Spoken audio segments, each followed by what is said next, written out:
Hey guys, welcome back to the Style and Beauty Doctor on YouTube. Okay, so I used to be a hot mess when it came to shopping and deciding, do I need this, do I not need this? And I fell victim to having a lot of things and not knowing what I had in my closet or my makeup stash, and then constantly keep wanting to buy and shop. But I've come up with 10 shopping commandments that you too can follow if you want to get in on this decrease of overspending. And you know what, to be honest, these aren't really commandments more than they're questions, but TSABD 10 questions didn't have the kind of ring to it that the 10 commandments did, you know? So yeah, as I mentioned before, I used to be a hot mess when it came to shopping. So it all started when I went to college, and my college campus was like 5 minutes away from like a bomb mall.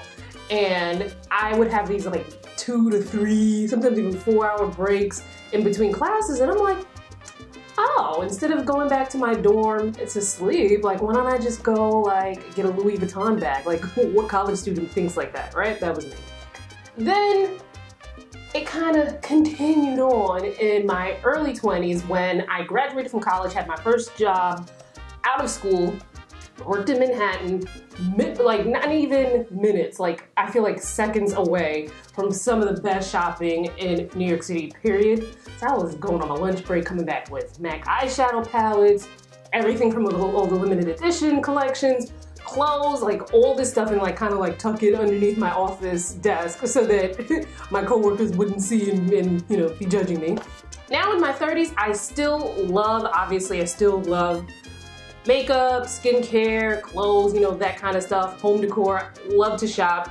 But now I'm more defined in what my lifestyle is and what my personal style is. So I'm not needing to shop. Well, I do kind of shop pretty often, but I'm not buying a bunch of stuff like I did previously. And it's because of these 10 commandments that I made up. Listen, because I didn't choose the minimalist life. The minimalist life chose me. I should get minimalist life tattooed on my belly. Number 1. Do I already have something similar? Now, this is something that I always have to ask myself because I did a big makeup purge. I did a big closet purge. I do them regularly, but I did like huge ones recently. One of the biggest problems with me with buying makeup is I could easily justify owning like 10 different red lipsticks because I'd say, well, one's a blue-based red, one's an orange-based red, one's a red liquid lipstick, one's a cream red with shine, one's a red gloss, or one's a satin finish red lip. Like, I would have all of the justifications for owning so much extra makeup. So one of the questions you have to ask yourself is really, do I have something similar at home? Because chances are you do. And if you do have something similar at home, there might be like one thing that you can do to kind of like rejudge the item so that it kind of works more like the item you're looking to buy. We talk about that in makeup a lot.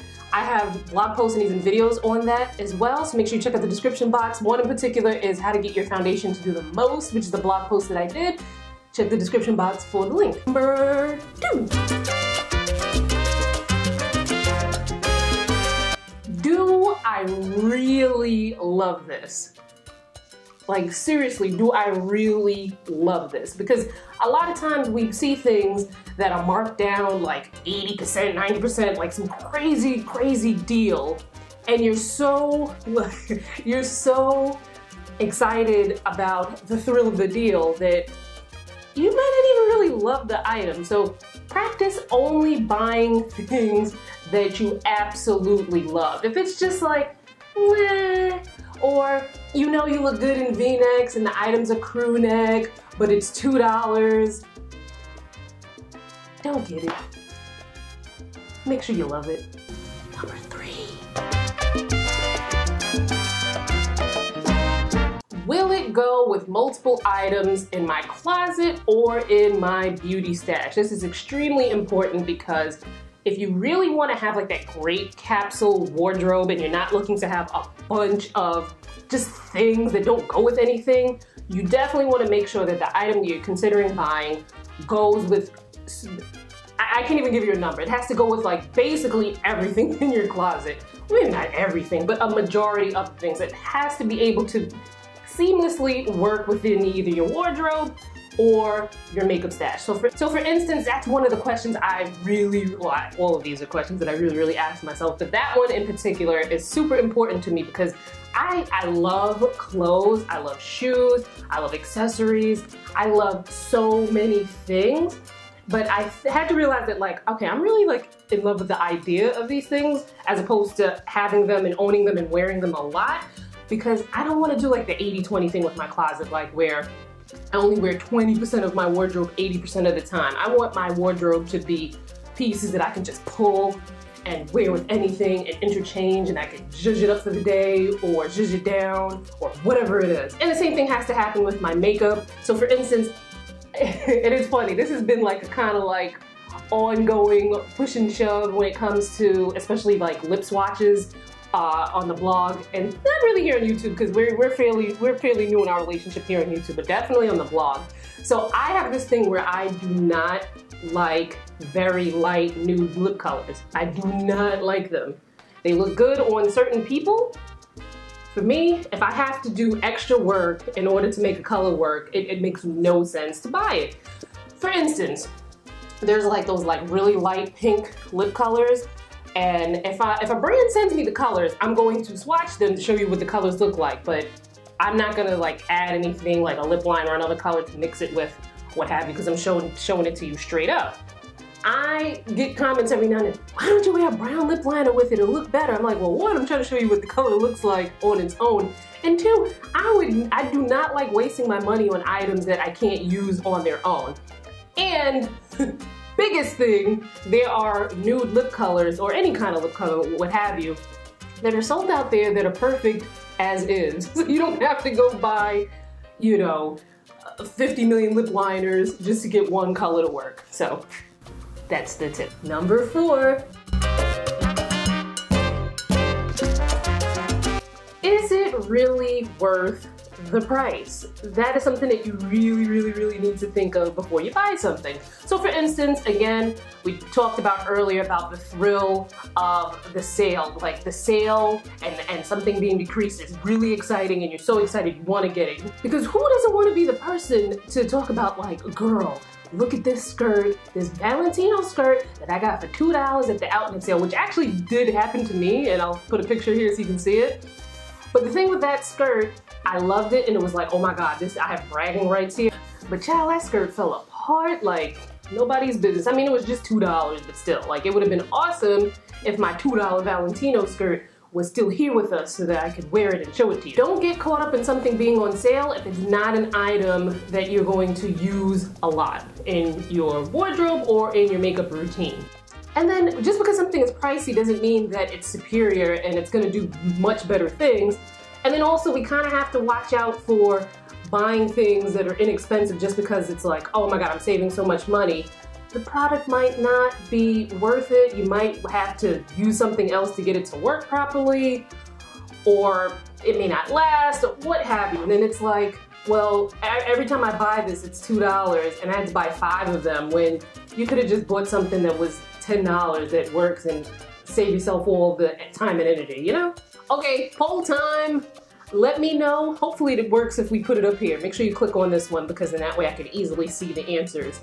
While watching this video, are you thinking about shopping less? Are you like, girl, I'm gonna shop even more. I don't care what you say, I'm gonna buy more. Boop, boop, boop, boop, boop, boop, boop. Let me know in the poll. Number 5.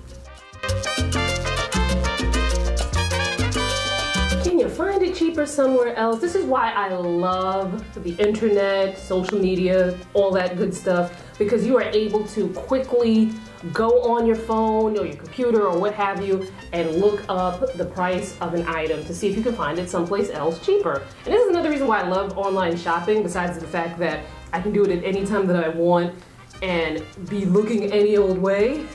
It's really great because like I can go to something like shopstyle.com, or even regular Google shopping search will show you the same item at different retailers and how much it costs. Number 6. Do you really need it? Do you really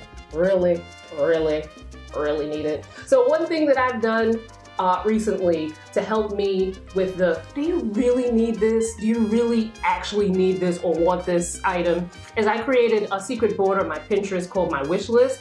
So as I'm browsing, and like I said, I don't not like shopping. I still like to shop and see what's out there. Because you know, one, I might see something I like, and then number 2, I might see something you guys might like, and it helps me create content. But what I'll do, instead of being immediately like, okay, I'll whip out my debit card or my credit card and get it, I'll put it on the wish list. I'll let it wait. I'll let it marinate. And quite often I'll go back to that wish list and be like, I didn't really want that or need it anyway. Number 7.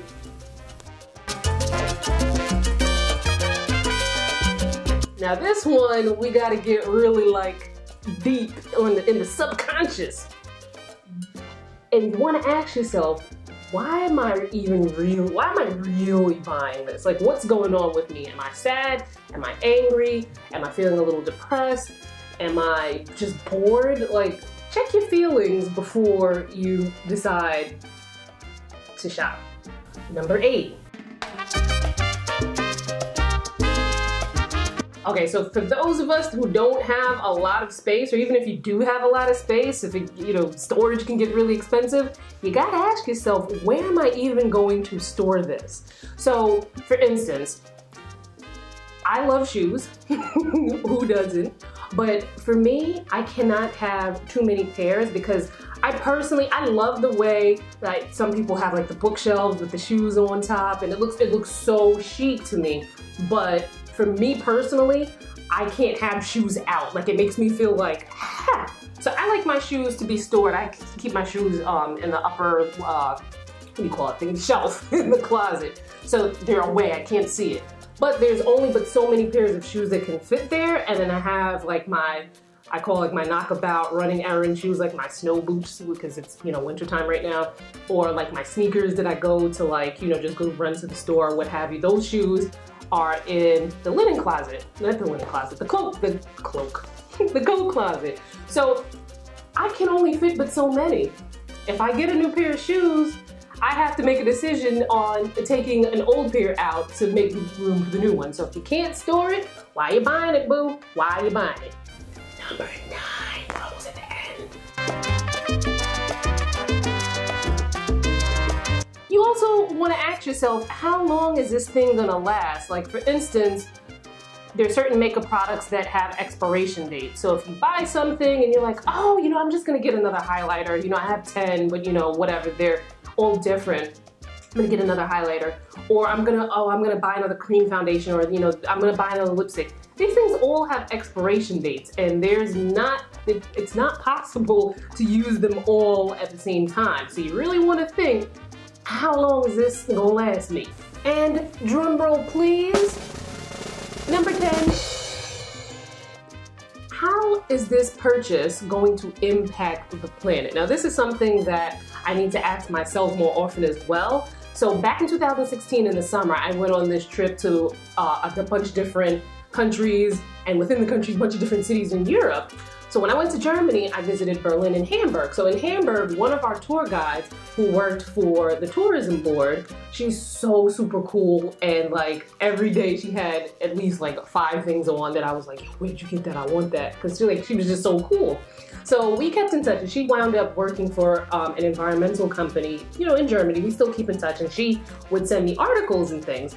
So at first I was like, okay, you're not gonna convert me because I like my fast fashion and you aren't gonna stop me. But then she was like, you know what, you need to watch this documentary. And I forget the name of the documentary. If I remember, I think it has something to do with true cost. But what it was about the fast fashion industry and how we're polluting it pollutes the planet, how it impacts, how, you know, sometimes we think like, oh, I'm just gonna donate it. It'll be great because then, you know, people who can't afford to buy clothes can have the things that I pass along, but there's like an overabundance of donations in some areas, and some of these things just wind up being waste in other countries. So you really have to think about the impact your purchase is having on the planet. So if it's something that you can buy secondhand, that's great. Secondhand purchases are great. If it's something that you know you're gonna have for a long time to come, I love purchases that will last me a long time to come. But you really, and you know, like I said, I told her before that she wasn't gonna convert me, but she did open my eyes, and there's certain things that I don't do anymore. I'm not saying, you know, walk around in burlap or you can't get this or you can't get that, but just be a little more conscious of how your purchases impact the planet.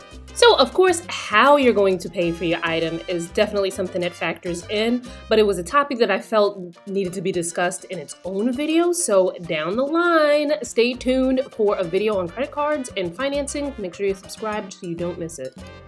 Okay guys, those are the TSABD 10 shopping commandments. Let me know in the comments below which commandments you're going to be following. Are you going to follow along? Are you going to be a disciple of the 10 shopping commandments? Oh my God, that sounds so scary. But let me know. Let me know your thoughts in the comments. Also, let's keep the party going. Make sure you follow me on social. I'm on almost every single platform, and I'll leave the links in the description box, so make sure you check it out there. And guess what? I'm going to see you in my next video. Bye, guys.